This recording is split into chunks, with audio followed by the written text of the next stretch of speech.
dengan kemenangan ini sudah membuat indikator calon Gubernur Jakarta dari PKS. Buat kita, Pak Bambang, Gubernur Jakarta itu tidak harus kader, ya.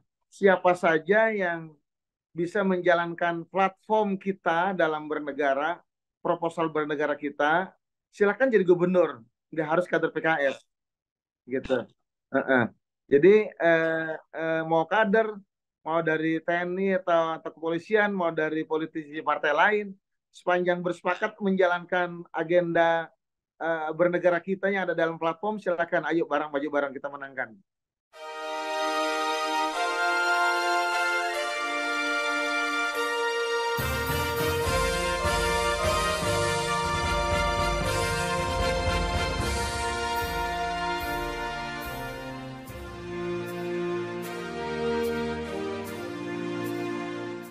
Bersama saya Bambang Sadiono di kanal Inspirasi untuk Bangsa. Mudah-mudahan kanal ini selalu bisa memberi inspirasi, motivasi, dan edukasi.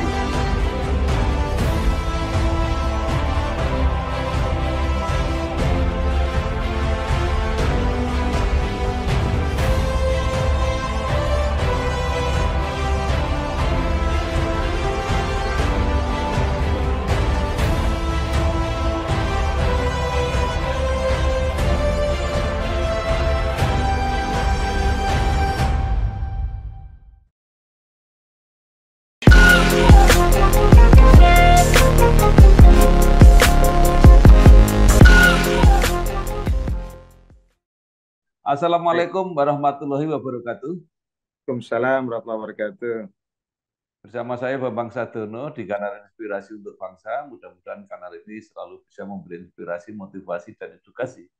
Kami sedang mempersiapkan beberapa video wawancara untuk menyambut pilkada serentak secara nasional, termasuk pemilihan gubernur dan wakil gubernur Jakarta tahun 2024-2029. Saat ini saya sudah bersama dengan salah seorang tokoh di Jakarta, yaitu Bapak Dr. Andes Haji Khoiruddin MSc. Beliau adalah Ketua DPW PKS Jakarta, sekaligus juga Wakil Ketua DPRD Jakarta. Apa kabar Pak Khoiruddin? Alhamdulillah sehat Pak Bambang. Baik. Pak Khoiruddin lahir di Jakarta 8 Juli 1966, menyelesaikan S1 di Universitas Negeri Jakarta, kemudian aktif bergabung di PKS, pernah menjadi Ketua DPD PKS Jakarta Selatan, kemudian menjadi Wakil Ketua DPW PKS Jakarta, dan saat ini menjadi Ketua. Nah, supaya lebih jelas walaupun singkat, mungkin Bapak bisa bercerita tentang perjalanan karir hingga saat ini. Silakan, Pak.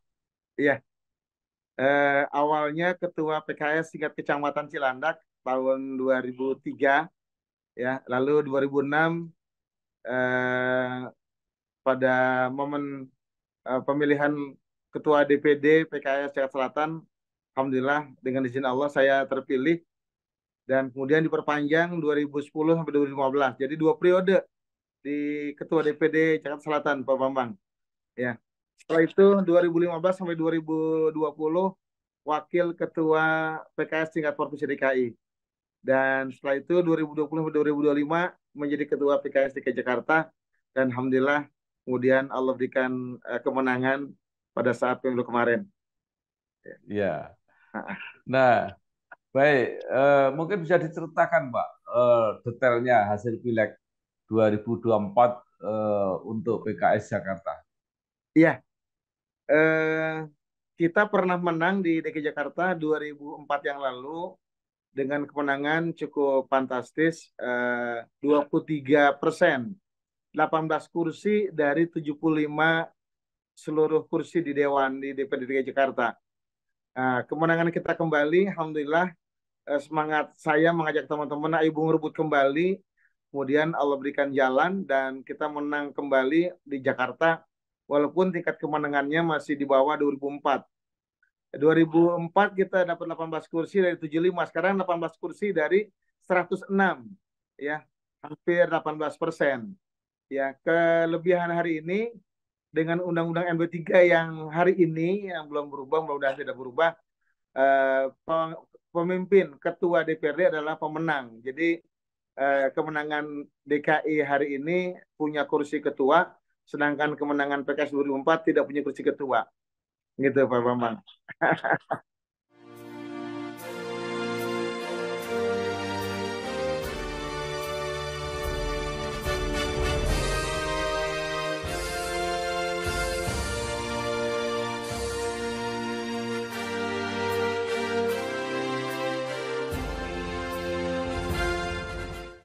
Nah, menjadi pemenang tapi belum mencapai 20%. Jadi berarti Betul, tidak bisa mengusulkan sendiri, Pak ya, untuk betul Pak gubernur Bambang. dan wakil gubernur. Jadi kita harus berkoalisi dengan partai lain sehingga mencapai lebih dari 20%, minimal 20%. Iya, PKS pernah menang dan sekarang menang lagi. Tapi seingat saya belum ada gubernur dari PKS, Pak ya. Belum Pak, iya, belum ada. Mudah-mudahan 2000 ini 2004 ini, iya, Iya. ada dari PKS. Nah, karena itu maka bagaimana persiapan PKS? Saya kira kalau koalisi pun wajar karena PKS kursinya lebih banyak, mungkin Iya. dapat posisinya sebagai gubernur. Nah, siapa Pak yang sudah mulai dipersiapkan untuk maju di pemilihan gubernur? Mulai dari koalisi dulu. Kebetulan intens kita bertemu dengan teman-teman koalisi Pilpres, Nasdem dan PKB, dan kita sudah berkomitmen di tingkat pimpinan wilayah Provinsi DKI Jakarta bahwa kita akan melanjutkan ke koalisi Pilpres. Ya. Kemudian kita ya di internal PKS DKI Jakarta dengan kemenangan ini sudah membuat indikator calon Gubernur Jakarta dari PKS. Buat kita, Pak Bambang, Gubernur Jakarta itu tidak harus kader, ya. Siapa saja yang bisa menjalankan platform kita dalam bernegara, proposal bernegara kita, silakan jadi gubernur, nggak harus kader PKS, gitu. Jadi mau kader, mau dari TNI atau kepolisian, mau dari politisi partai lain, sepanjang bersepakat menjalankan agenda bernegara kita yang ada dalam platform, silakan ayo bareng maju bareng kita menangkan. Iya, luar biasa ini platformnya PKS. Tapi Iya, kan pasti ada nama-nama yang sudah dipersiapkan, Pak. Karena kalau memang harus menjadi pemimpin kan tidak boleh menghindar. Siapa iya. yang dari PKS? Dari PKS nama-nama yang mudah muncul, diantaranya dari jajak pendapat di internal kita, Ya. ya yang tertinggi Pak Mardhani Alisera. Oh, Kemudian juga yang sudah dipublish kemarin di media oleh Humas DPP adalah Bapak Dr. Subul Iman, mantan Presiden PKS. Ya. Kemudian juga yang sudah komunikasi dengan saya dari kader PKS yaitu Gubernur NTB satu periode yang lalu, yaitu Pak Dr. Zulkifli Mansah. Nah, 3 orang itu dari kader PKS yang sudah kita ketemu dan intens. ya. Lalu bagaimana dengan Pak Khairuddin sendiri? Saya lebih memilih mengawal di legislatif ya, untuk di Dewan, insya Allah nanti bersama-sama dengan gubernur terpilih kita kerja bareng gitu Pak. Iya, apalagi apa jatahnya menjadi ketua DPRD, Pak ya.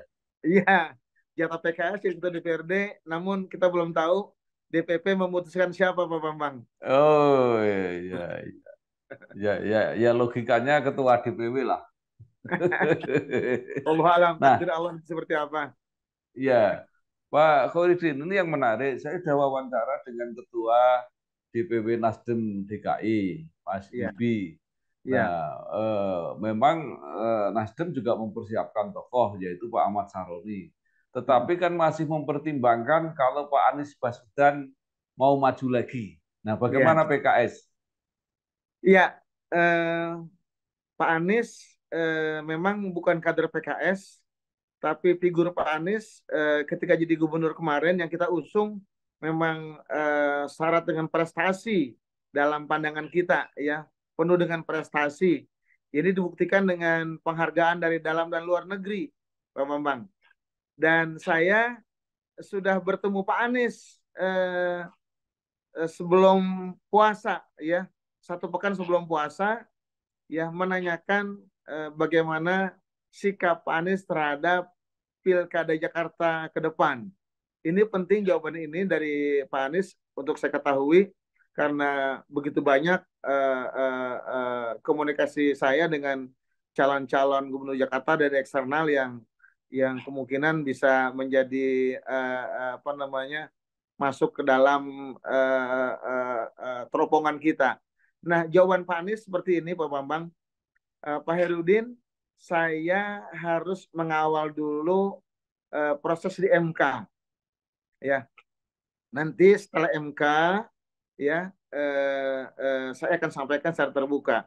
Tapi saya bilang, Pak Anies, bagaimana Pak Anies bersedia atau tidak untuk jadi gubernur Jakarta seandainya takdirnya belum terpilih jadi presiden? Beliau menjawab diplomatis bahwa kita memang harus membandingkan kinerja pemerintah Jakarta dengan pemerintah pusat nantinya, gitu ya. Artinya secara tidak langsung beliau bersedia untuk jadi gubernur jika MK memutuskan pemenangnya adalah 02. Halo guys, sekarang cuma dengan 1 jari, semua urusan listrik langsung beres, res. Ini dia, PLN Mobile. Kalau cuma gangguan aja sih, nggak usah panik. Tinggal tap menu pengaduan, cus petugas PLN-nya langsung datang. Atau mau isi token, pasang listrik baru, atau mau ubah daya, atau cek hitungan listrik. Urusan listrik serahin aja ke PLN Mobile. Oh, ya. Jadi secara tidak langsung kesimpulannya seperti itu, Pak Firudin, ya. Betul, ya. Beliau ada keinginan dan memang kita berharap juga beliau memang sudah terbukti prestasi, dan silakan kami buka pintu lebar-lebar dengan syarat dan ketentuan berlaku, Pak Bambang. Ya, baik. Nah, koalisi Pilpres selain PKS, Nasdem kan ada PKB, Pak. Bagaimana dengan PKB kira-kira? PKB juga dengan kenaikan suara di Jakarta 100%, luar biasa PKB. Dan PKB low profile, dia menyampaikan ke saya tidak mengajukan calon, Pak Herudin, ya, saya pilih sekdanya saja, nanti saya usulkan namanya, gitu.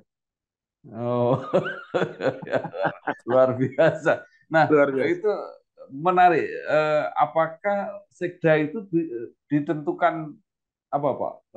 Ditentukan oleh DPRD atau seperti apa? Sekda itu dari nama-nama yang memenuhi syarat dipilih, ya, kemudian diusulkan oleh gubernur ke presiden. Nanti presiden yang memilih salah satu dari 3 orang yang dipilih oleh gubernur, ya. Namun demikian, siapa yang diajukan oleh gubernur bisa dikondisikan, Pak Bambang. Oh, iya. Artinya orang-orang yang memenuhi syarat bisa di-endorse oleh partai tertentu. Baik, kalau koalisi 3 partai ini, PKS, Nasdem, PKB, itu di DPRD DKI berapa kursinya? PKS 18, Nasdem 11, PKB 10. Ya. Jadi ada 39. Ya, jadi belum mayoritas juga, Pak, ya. Belum mayoritas, Pak Memang, ya. Nah, sekarang tadi calon-calon sudah mulai kelihatan lah apa komitmen 3 partai ini. Lalu kalau masalah, Pak, kalau Pak Anies misalnya ini kan sudah pernah menjabat di situ. Nah, secara konkret sebenarnya masalah-masalah apa yang masih perlu dituntaskan di Jakarta, Pak? Masalah pendidikan, Pak Bambang, yang perlu dituntaskan, karena pendidikan ini adalah hak masyarakat, kewajiban pemerintah. Hari ini kita belum melihat perubahan signifikan zaman Pak Anies, walaupun beliau Menteri Pendidikan, kewajiban pemerintah terhadap pendidikan belum dituntaskan, ya. Baru ada ada perubahan sana sini, ada KJP plus, ada KJMU, ya itu saya apresiasi. Namun kan yang mendapat pendidikan bukan hanya sekolah negeri, swasta juga bayar pajak dan dia harus dilayani seperti sekolah negeri.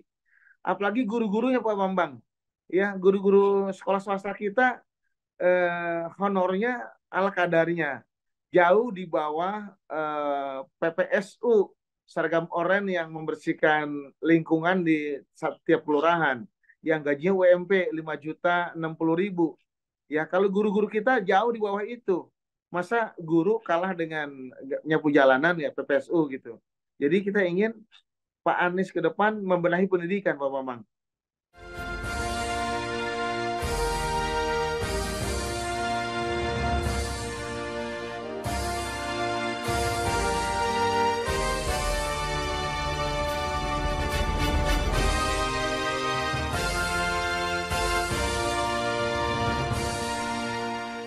Ya, baik. Nah, kalau program-program Pak Anies yang tadi dikatakan sudah berhasil, artinya kita anggap gubernur nanti siapapun lah yang Ya. harus diteruskan apa aja, Pak? Yang cukup bagus kemarin itu ada tentang transportasi, Pak Bambang. Transportasi ini sangat membantu masyarakat, memudahkan masyarakat. Dengan sekali tapping dia bisa dihantarkan ke seluruh tempat di Jakarta selama 3 jam perjalanan. Ya, dan ini memang perlu dipertahankan. Ya, karena ada intervensi anggaran yang cukup besar ke transportasi Transjakarta ya untuk melakukan subsidi. Kalau dulu sebelum Pak Anies angkutan umum moda transportasi darat seperti Kopaja, Metro Mini hampir tiap minggu kecelakaan, berebut penumpang ya, yang masuk ke rumah sakit, yang meninggal. Setelah zaman Pak Anies diambil alih oleh negara, semuanya berjalan lancar, tidak ada yang berebut penumpang, tidak ada yang kebut-kebutan, tidak ada korban buat masyarakat. Ini luar biasa dan ini harus terus dipertahankan, ditingkatkan. Ya. Nah, ke depan Jakarta sudah tidak lagi menjadi ibu kota. Ya. Ini kira-kira seperti apa, Pak? Dampaknya, baik dampak baiknya maupun dampak kurang baiknya seperti apa? Iya. Dengan RUU DKJ yang sudah kita bahas, sudah kita komunikasikan dengan DPR RI, ya nampaknya memang ada nilai positifnya yang besar buat kita. Di antaranya ada 15 urusan pusat yang diserahkan ke Jakarta dengan Undang-Undang DKJ nanti. Ya, di antaranya urusan pendidikan, transportasi, ketenaga kerjaan, urusan kelautan, ini diserahkan dan lain-lain diserahkan ke Jakarta. Ya urusan sampah gitu ya. Artinya pemerintah Jakarta dapat dengan mudah memutuskan apa yang menjadi visi ke depannya buat Jakarta tanpa perlu menghadapi birokrasi di pusat untuk 15 urusan tadi Pak Bambang. Contohnya ya misalnya seperti hari ini Transjakarta nggak bisa sampai ke Cikarang walaupun orang Jakarta banyak yang kerja di Cikarang. Ya dengan nanti ya urusan transportasi ya banyak moda transportasi kita yang lintas Jakarta. Ya. Nah, sekarang ada juga konsep baru mengenai wilayah aglomerasi, Pak ya. Ya, aglomerasi ya. Aglomerasi itu akan membantu menyelesaikan masalah Jakarta atau justru membatasi kewenangan Jakarta? Aglomerasi itu memang kebutuhan kita, Pak Bambang. Contohnya, untuk masalah banjir saja, kita ingin ada penanganan banjir bukan hanya di Jakarta, tapi juga di daerah-daerah yang dilalui oleh sungai yang menuju Jakarta, kayak Depok, Cianjur, kemudian Bogor. Kita sudah biasa tiap tahun anggaran memberikan hibah ke pemerintah Depok, Bogor, ya, kemudian Bekasi untuk urusan-urusan banjir, urusan sampah. Jadi dengan demikian nantinya akan lebih mudah memangkas birokrasi, kita bisa menangani banjir untuk bisa berikan anggaran, langsung ke wilayah-wilayah aglomerasi. Ya, karena ada pimpinan aglomerasi, harapan kita nanti di bawah presiden, tidak di bawah wakil presiden. Sehingga nanti penanganan banjir langsung oleh pimpinan aglomerasi. Ya, insya Allah lebih mudah ditangani, Pak Bambang.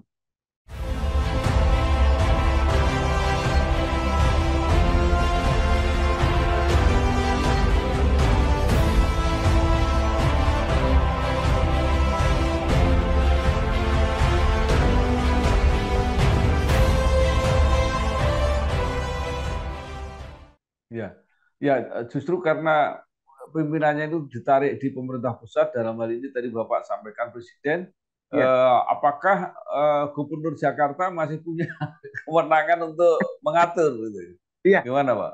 Aglomerasi kan untuk urusan banjir, urusan sampah, ya, urusan migrasi penduduk, jadi sangat terbatas, Pak Bambang. Hal-hal teknis, harapan kita memang tidak di individu presidennya, tapi lembaga kepresidennya. Ya, tadinya mau di bawah wakil presiden, tapi kemudian kita minta ke DPR RI agar di bawah presiden. Ya, tidak di bawah lembaga wakil presiden, karena masih ada lebih tinggi itu presiden. Dan nantinya urusan-urusan banjir, tenaga kerja, dan migrasi penduduk bisa dipermudah dengan adanya pimpinan aglomerasi yang ditunjuk oleh presiden setingkat menteri, begitu Pak Bambang. Ya, baik. Sekarang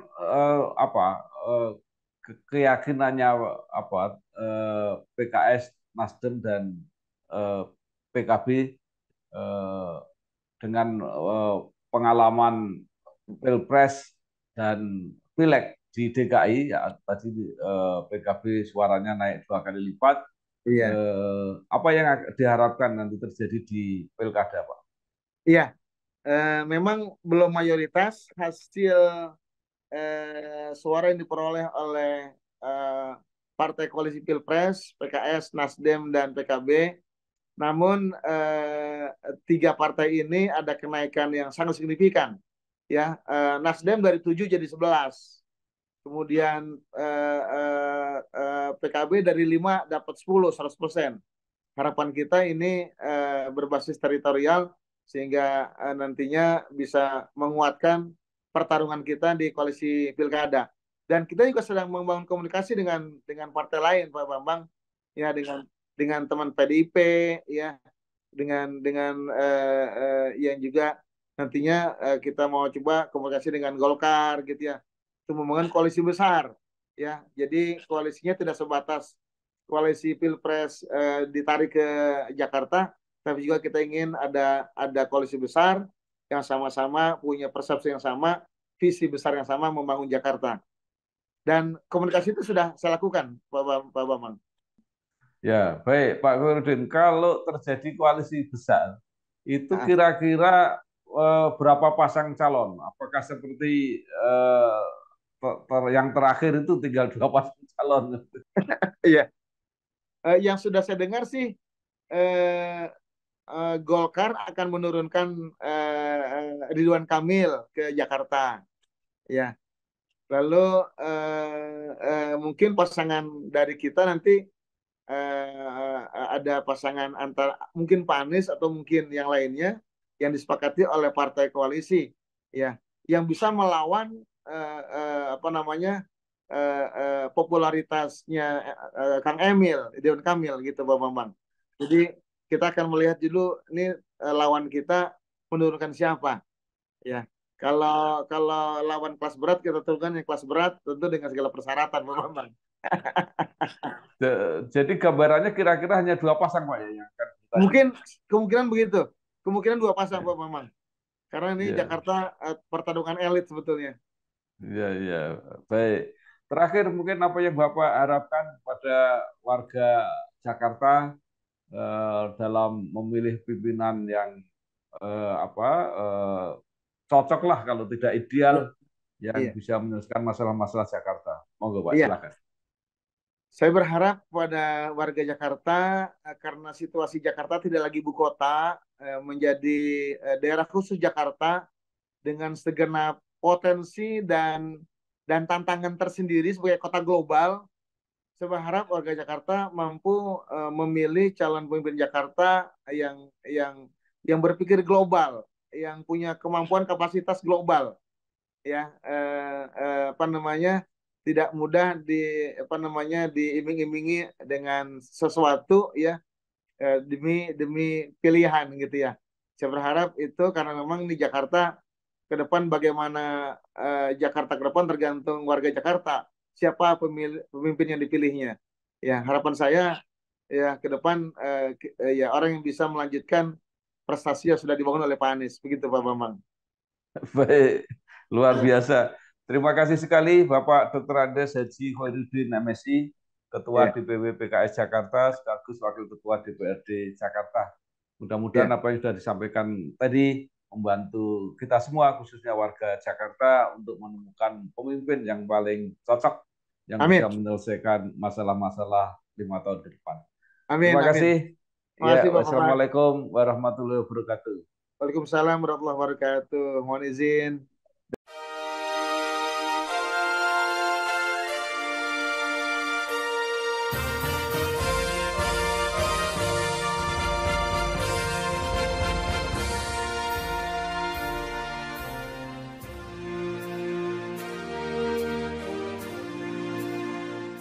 Bersama saya Bambang Sadiono di kanal Inspirasi untuk Bangsa. Mudah-mudahan kanal ini selalu bisa memberi inspirasi, motivasi, dan edukasi